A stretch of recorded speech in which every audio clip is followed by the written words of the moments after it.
Hello guys, welcome back to Maths African Motives. Still on electrotechnics and for that is working on the principles of electricity. We are going to be focusing on the Norton's theorem, which is one of the major topics that we have in our syllabus. So in this case, we've got a problem that you're going to be focusing on. In this case, we are given the problem 14, whereby we are given to use Norton's theorem to determine the current flowing in the 4-ohm resistance. So take note, in this case, we are calculating the current that is flowing in the 4-ohm resistance, which is got, we've got the 4-ohm in this case, and applying the Norton's theorem. So this 4-ohm resistor that we see is going to be representing our load resistor. So this, we are going to represent it as our load resistor. So I'm going to show you the steps that you need in the application of the Norton's theorem. Take note on this diagram, the presentation of the voltage sources that we see here, we are given in terms of the direction of the arrow here. This arrow representing that this is a positive and this is a negative. The same thing, this is our positive, this is our negative. So meaning to say, this circuit I'm going to redraw in another way that we understand much better. So like I said, we have got the steps that are necessary or that we need whenever we are dealing with the Norton's theorem. The first thing that we are going to need in this case is to short circuit the branch that consists of the load resistor in this case, which is the 4-ohm resistor. So we are going to short circuit that. So we are going to short circuit the 4-ohm resistor. So the moment we short circuit our 4-ohm resistor in this case, what are we going to do? We are going to calculate in this case what we refer to as the short circuit current. So you're going to calculate the short circuit current in this case, which we refer to as the Norton's current in this case, that is IN for the Norton's current, but it is referred to as the short circuit current. All right, so this is what is going to happen. Remember, we said short circuit AB, so we're going to this branch for 4-ohm, just indicate it as AB. All right, so this is what you're going to have at the end. Like I said, this is a positive, negative, so we can have our diagram in the way that we understand, like this. So this is our positive, negative to the resistor of the 2-ohm in this case, like this. Then we've got again this part, that's a positive on top, negative, then to the resistor of the 1-ohm in this case, like this. All right, so the branch that is consisting of the 4-ohm, which is our load resistor in this case, we are going to short that branch. So meaning to say it is going to be a short circuit, a straight line like this. Then we just indicate these points as A and B. So we are going to indicate these points as A and B in this case. All right. So the remaining part is still as it is. So here we can just have it as E1, which is 4 volts in this case. Then this is R1, which is 2 ohms. Then we have got E2 in this case, which is 2 volts. Then we have got R2 in this case, which is 1 ohm. All right, so this is what you're going to have. And here we are going to have our short circuit current. The current that is flowing across the branch AB is referred to as the short circuit current, which we are referring as IN for the Norton's current, in this case, IN. So how can we determine this? If we are to short this branch, we are going to see that all the current, remember, the current flow is going to flow through all the current is going to flow through the short circuit, meaning to say the branch of E1 and R1 is, in this case, is going to give us a current that we are going to refer as current 1. The branch of E2 and R2 is going to give us a current, this going up because of positive negative concept. Remember, the flow of current is going up. So these currents, all these currents, according to our Kirchhoff's law, we know that from our Kirchhoff's law, the current flowing towards the branch, these two, they are flowing towards the branch, they will be equal to the one flowing away, which means from the branch, which is IN in this case, which is our short circuit current. So meaning to say, in order for us to calculate this IN, which is our short circuit current, it is equivalent to I1 plus I2, the currents flowing towards the junction, our junction here. So meaning to say we are going to have I1 plus I2. So you have to ask yourself now, how can you determine I1 and I2? So from this branch here, like you can see, we've got a voltage and a resistance. So we can simply determine the current from there. Remember, current is equivalent to voltage over the resistance. So that means here we can calculate our currents. Current one, that is E1 over R1, voltage over the resistance. So we can calculate our I1 in this case, which is 4 divided by 2. So we're going to have 4 by 2, which is going to give us 2 amps. All right. The same thing with I2. We've got E2 and R2. So these two can give us I2. So I2 is going to be E2 over R2. That is voltage over the resistance. So I2, we've got a voltage of 2 volts divided to the resistance of 1 ohm. So this is going to give us current, which is in this case 2 amps. So as you can see here, there's a current of 2 amps flowing. Here, there's a current of 2 amps flowing. These two, they combine together at the junction. Take note, we've got a junction. So these two, they are going to combine at the junction together, going to the IN, which is the total current, which is our short circuit current in this case. So that is the one that we are going to take from our formula. So we're going to simply substitute these values.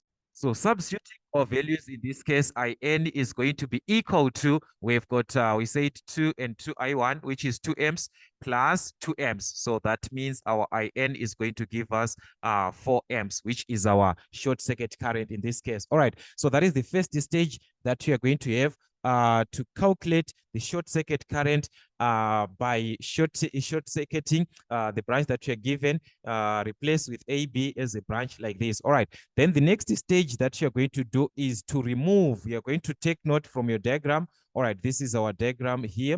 From our diagram here. All right, let me just write this side instead of removing it. Let me write it this side. All right. So from the diagram that you're given, now you're going to remove the sources. All right. So this time you are going to remove all the sources, meaning to say we're talking about the voltage sources in this case. By the moment you are removing the voltage sources, you replace with the internal resistance. So you replace with the internal resistance is replaced with the internal resistances. All right, so whenever there is an internal resistance, we are going to replace with the internal, like this part, we've got the 2 ohm. So we are going to leave the 2 ohm in this case. All right, so let us short circuit this, meaning to say we are removing this 4 volt in this case. That means it is going to remain with only the 2 ohm resistance. So this is what you're going to have, the 2 ohm resistance. Here we are going to have remove this one, we remain with the resistance, which is the 1 ohm resistance in this case. All right, then the branch of AB. By doing this, the moment we remove all these sources, replacing with their internal resistances, what do we want here is to calculate, we are going to calculate in this case, which is the short circuit resistance in this case that we are representing as Rn in this case. So Rn is the look-in resistance. So this is actually the look-in resistance. All right, that is the look-in resistance. What am I trying to say? Across the branch AB, this is the resistance through looking into the circuit. The way that you see looking into these branches, you are from AB, you are looking towards this side. So what is it that we see? You can see that this combination is in parallel. So that is what we refer as the look-in resistance, what you see from the side of AB. Remember, we've got 2 ohms here and we've got 1 ohm. These are the internal resistances that we're given. So from this part, our Rn in this case is going to be given as the product over the sum. So here we are going to have the product over the sum of the resistors. Since they are in parallel, we've got 2 resistors. So that is the product of 2 times 1 over the sum 2 plus 1. All right, so that is how we can determine our short circuit resistance, which is our Rn in this case. So this is going to give us 0.666 and so on, which is 0.667 ohms to 3 decimal places.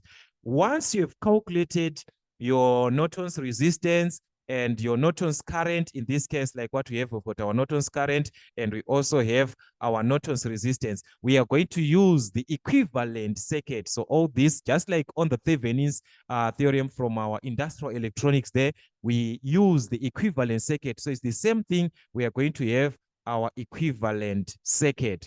All right, so this is how the equivalent circuit of a Norton's circuit look like. So we are going to have our short circuit current. In this case here, we are going to have our short circuit current, which is our Norton's current, our Norton's resistance here. This is our Norton's resistance, and we substitute back that load resistor that we removed before. Remember, we removed a load resistor before of the 4 ohm. So we are going to take it back, the one that we removed across the points A, B. All right, so this is what you're going to have. So like I said, this is our IN, which is the Norton's current, the one that we got. Remember our Norton's current here, it was, sorry for this, all right. That is our Norton's current here. It was, okay, on this side, 4 amps. So this was 4 amps. So we are going to take 4 amps here. So this is 4 amps that is flowing this side like this, all right. Then Rn, this is our Rn here, our Norton's resistance, Rn, which is 0.667 ohms. So this is our RL, the load resistor, the one that we removed in the first place. Remember, in the first place here, we removed the 4 ohm resistor, our RL. We said we had to short circuit that 4 ohm resistor. Now we take it back. So we are going to take back the load resistor, which is our 4 ohm resistor in this case. The question is to calculate the current. Remember, the question was to calculate the current across the 4 ohm resistor, which is the load current in this case. So that means in this case, we need to calculate the load current. Sometimes they might even ask you to calculate the voltage across the load, which is VL. So as long you've got the current, you can calculate your voltage. So these ones you can use from the current that you're going to obtain. So how do you obtain the current from our equivalent circuit? It states that the load current from our current divider rule, it is going to be Rn. Remember, current divider rule, you use the other resistor since the current here is flowing towards. So we are going to share this current of 4 amps between these two resistors. So this is going to be Rn over Rn plus RL in this case times the short circuit current in this case. We're going to multiply to the short circuit current, which is IN. So this is how we can use the equivalent circuit now to determine the current across the load, which is the current across the 4 ohm. All right, so Rn, we have got our Rn in this case 0.667 over the sum of the resistors 0.667 plus our RL in this case, which is 4 ohms. Whatever that we are having here, we are going to multiply to the short circuit current, which is our Norton's current of 4 amps. So this is the current that you're going to multiply. So once you have these guys, that is you and your calculator, simplify properly, you are going to obtain the load current in this case, which is going to give us something like 0.57167, something like that. So to 3 decimal places,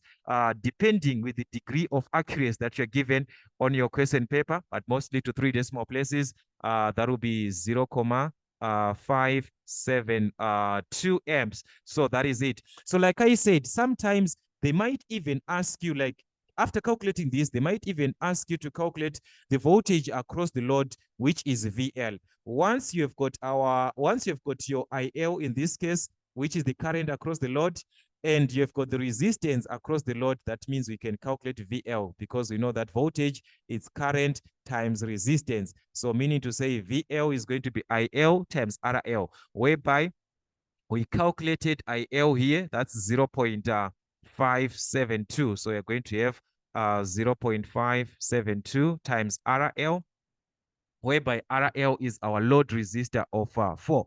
That is what you're going to have. So you can even calculate whatever that you're given, depending with the question that you'll be having from your final. So this will be 0.572. So let me just try to see what you're going to have here. 0.572 multiplied to 4. So this is going to give us something like 2,288. So that will be 2,288 volts in this case. All right, so these are some of the questions that you might be asked on your Norton's theorem. All right, so I've got another question similar to this part.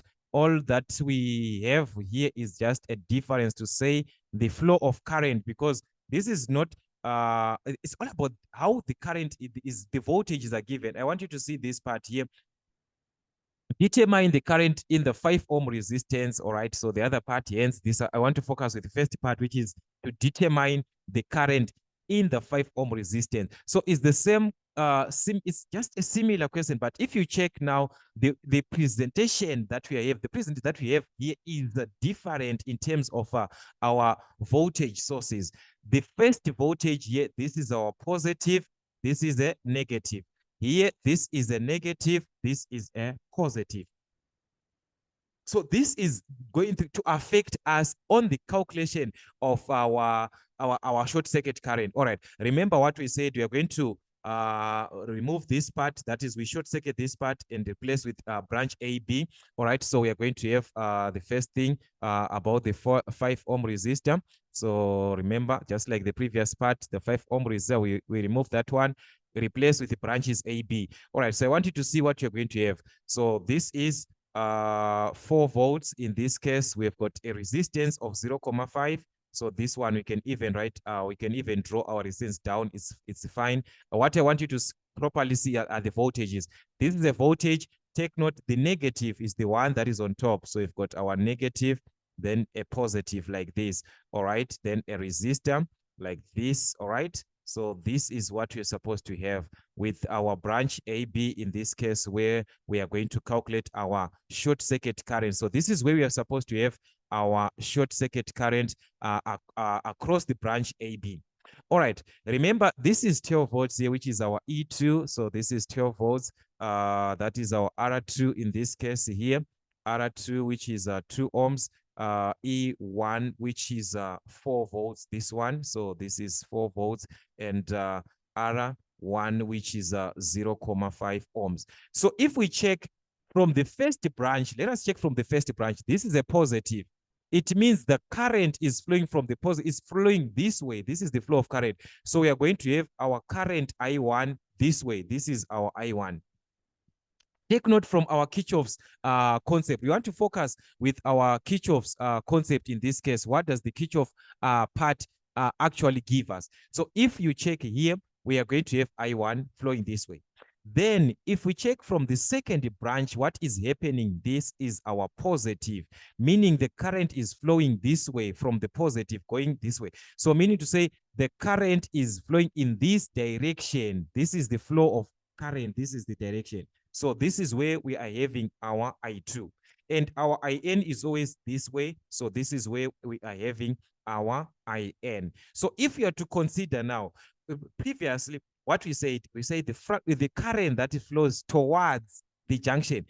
If we check the one that is flowing towards the junction, which is only I1 this time. So we're only having I1 flowing towards. This is the one that is facing the junction, which is I1. So we are saying I1 is equal to the one that are flowing from the junction. Now we are talking about IN, this one, IN and I2. These two, they are flowing away. They are facing away from the junction. So we are going to have IN plus I2 like this. As we are focusing on calculating IN, so we are going to make IN the subject. That's transpose I2 to the other side of the equation. We are going to have I1 minus I2, which is equal to IN. So that means our IN in this case is I1 minus I2, which is our short circuit current. So take note, guys, about the diagram that we are given. The voltage is how they are given.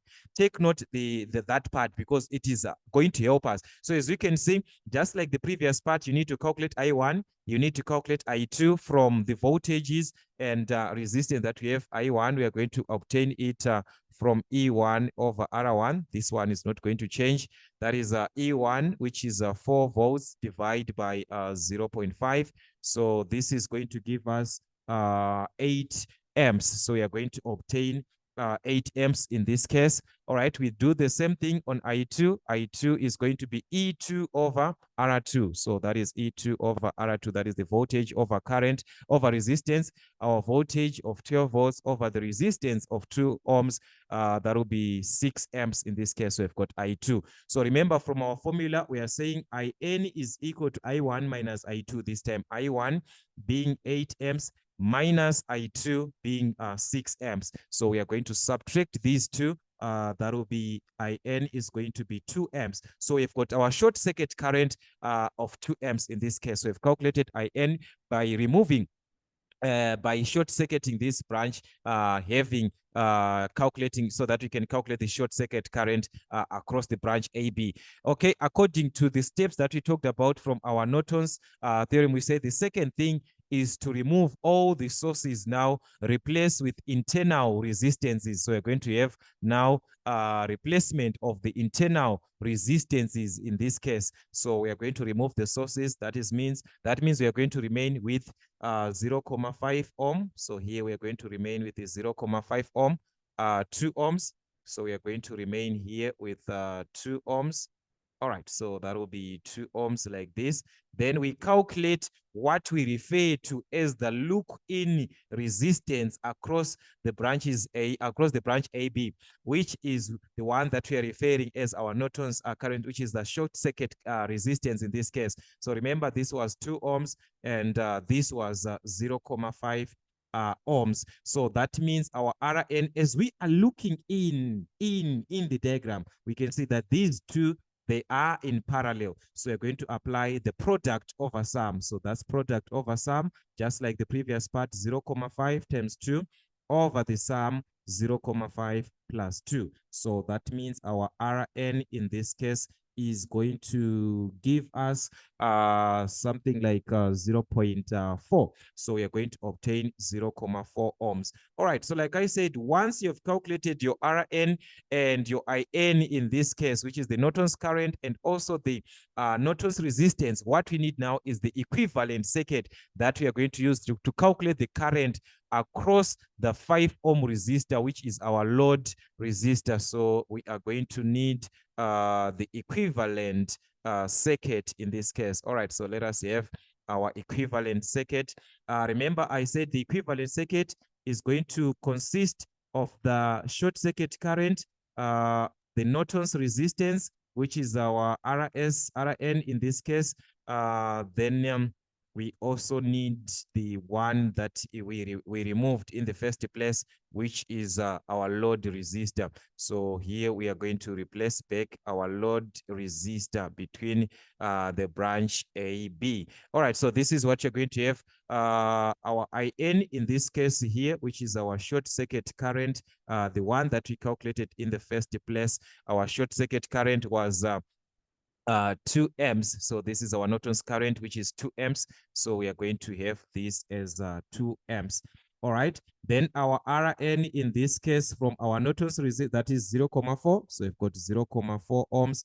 Then the load resistance, which is the one that we removed from our diagram, we are asked to calculate the current across the 5 ohm resistor. This was our load resistor, the one that we removed from the first place. So we are going to substitute back our 5 ohm resistor. So like I said, I'm focusing on the calculation of the load current, which is the current across the 5 ohm resistor here, our load current, which is IL. How are we going to have this? So from our current divider rule, like I said, IL can be given from Rn. So this is the formula that you need, Rn over Rn plus RL. So this is RL times the short circuit current, which is IN. So we have these on our equivalent circuit. So we can simply substitute back IL is equal to Rn, that is 0.4 over the sum, that's 0.4 and the 5 ohm. So we are going to have 0.4 plus the 5 ohm times the load, the Norton's current, which is our short circuit current of 2 amps. So you're going to multiply to 2 amps in this case. So that means we are going to find our load current. The current across the load in this case is going to give us something like this will be 0.148, 0.148, 148, and so on. So that will be 148 amps. All right, so this is how we can use this to calculate even the questions which follow, even the questions which are being asked from the other part.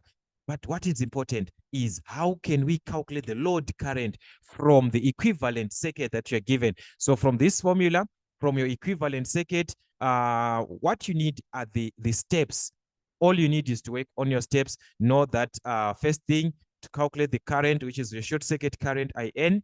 That is the one that you're looking at, that after shorting this, all the current flows through this branch. But know the formula from your Kirchhoff's laws. So as you can see, these theorems, they work hand in hand together with the laws, our Kirchhoff's laws, anything that we know about DC theories, okay, or everything that about DC theories, actually, we need to apply that into consideration. So that is it, guys, from Maths on African Motives, working on electrotechnics and for till we meet again.